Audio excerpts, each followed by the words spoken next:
শ্রেয়া ঘোষাল 2 দশকের বেশি সময় ধরে সঙ্গীত জগতে শ্রেষ্ঠত্বের সিংহাসনে অধিষ্ঠান তার। বলিউড হোক বা টলিউড, সব ইন্ডাস্ট্রিতেই অবাধ বিচরণ বাঙালি এই গায়িকার। ছবির সাফল্যের উপরে নির্ভরশীল নয় তার গানের জনপ্রিয়তা, বরং কিছু ক্ষেত্রে উল্টোটারই উদাহরণ মেলে।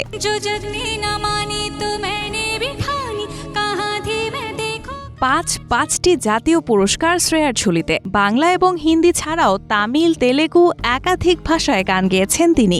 সেই 14 বছর থেকে এসেছেন লাইমলাইটে, সেই ট্রেডিশন সমানে চলছে। কিন্তু জানেন কি, একটি গান গাইতে কত টাকা পারিশ্রমিক নেন শ্রেয়া ঘোষাল? জানেন তার মূল সম্পত্তির পরিমাণ কত?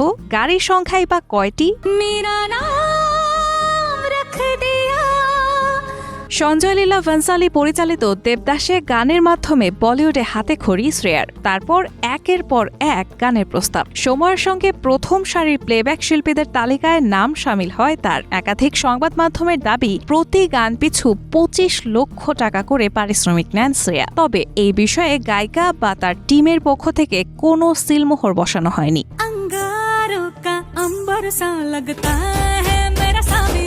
লাইফস্টাইল এশিয়ার এক প্রতিবেদন জানাচ্ছে 20টি আলাদা ভাষায় প্রায় 3000টিরও বেশি গান গেয়ে ফেলেছেন শ্রেয়া।